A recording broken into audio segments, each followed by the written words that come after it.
Hello welcome my to channel law official. इस वीडियो में हम डिस्कस करेंगे फ्रॉम क्वेश्चन नंबर 181 से क्वेश्चन नंबर 200 तक, और इसके बाद हमारी ये सीरीज़ कंप्लीट हो जाएगी 200 क्वेश्चन की।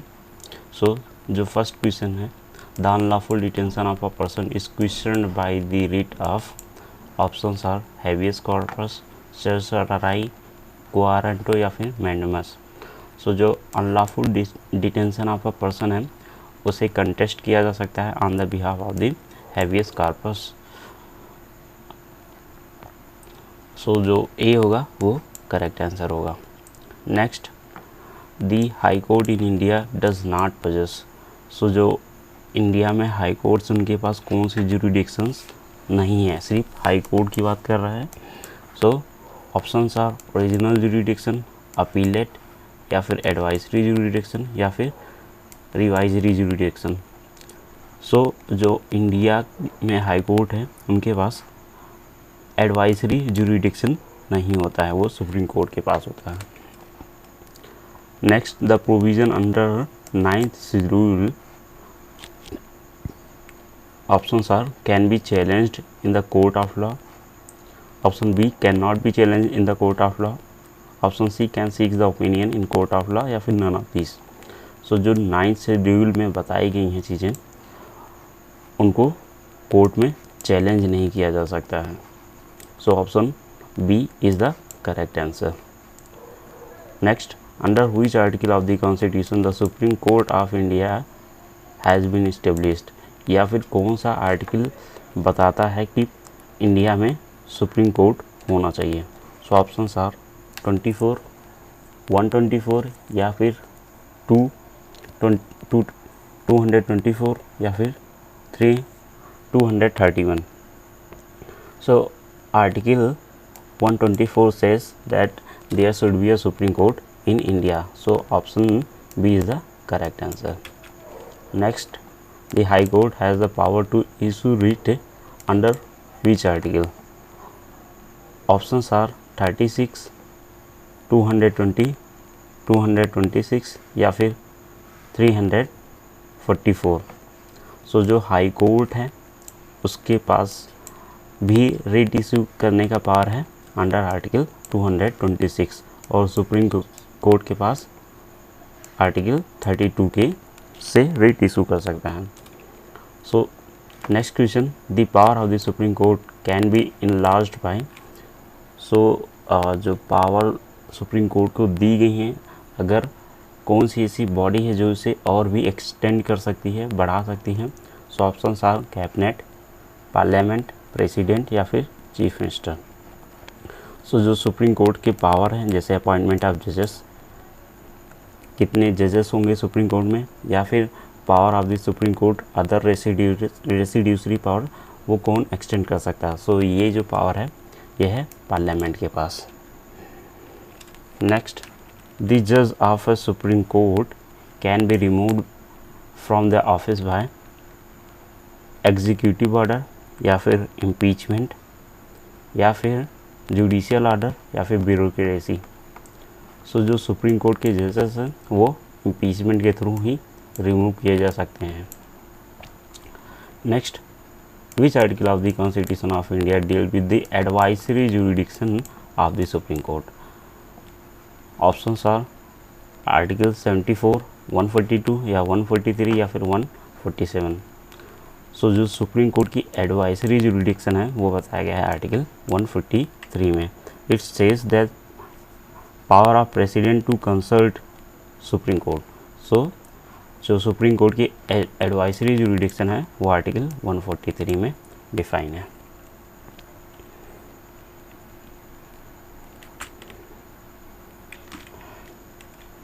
Subject in dash schedule is beyond the scope of judicial review. Options are 8th schedule या फिर 9th शेड्यूल या फिर 12th या फिर 3rd। सो जो 9th शेड्यूल में बताई गई हैं उन्हें कोर्ट में कंटेस्ट नहीं किया जा सकता है या फिर can not bring before the court of law. So जो 9th शेड्यूल में है उसे जुडिशियल रिव्यू के एम्बिट में नहीं लाया जा सकता है। Next, the advisory जुडिक्शन of the supreme court was adopted from the constitution of, जो सुप्रीम कोर्ट की एडवाइजरी जुडिक्शन है वो किस कंट्री से हमने बोरो किया है, अडॉप्ट किया है? Options are Germany, USA, Australia या फिर कनाडा। सो जो सुप्रीम कोर्ट की एडवाइजरी जुडिक्शन है जो आर्टिकल 143 में बताया गया है वो हमने अडॉप्ट किया है कनाडा से। Next, the union legislature in India is empowered to not to amend the basic structure of the constitution. Next, to amend the basic structure of the constitution. Next, to abrogate the basic structure. Next, none of these. So जो union legislature है, mean जो parliament है, वो basic structure of the constitution को amend नहीं कर सकती है। ये बताया गया था Kesavananda Bharati versus state of Kerala में। Next, prevention detention is reasonable restriction on, options are article 14, 19, 21 या फिर 32। सो जो प्रिवेंटिव डिटेंशन है वो रीजनेबल रिस्ट्रिक्शंस लगा सकता है अपॉन आर्टिकल 21 पे। Which of the following is an inevitable outcome of liberalisation? So option are retrace of state या फिर रीएंट्री ऑफ स्टेट या फिर न्यूट्रलिटी ऑफ स्टेट या नन ऑफ दीज। सो जो लिबरलाइजेशन है वो रिट्रेस ऑफ द स्टेट्स की वजह से उसका ही आउटकम है। Which of the following is inherent in communalism?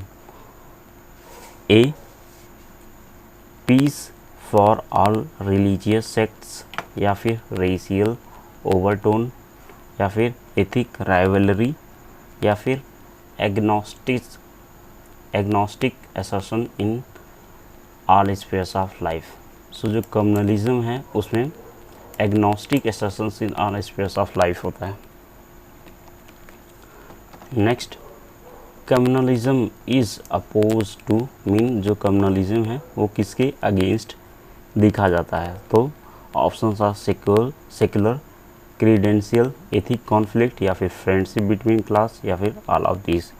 सो जो कम्युनलिज्म है वो सेक्युलर क्रीडेंशियल के अगेंस्ट में होता है।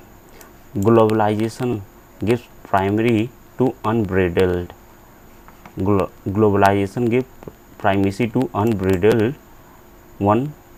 Option A welfare mean trade या फिर सोशलिज्म या फिर कंज्यूमरिज्म।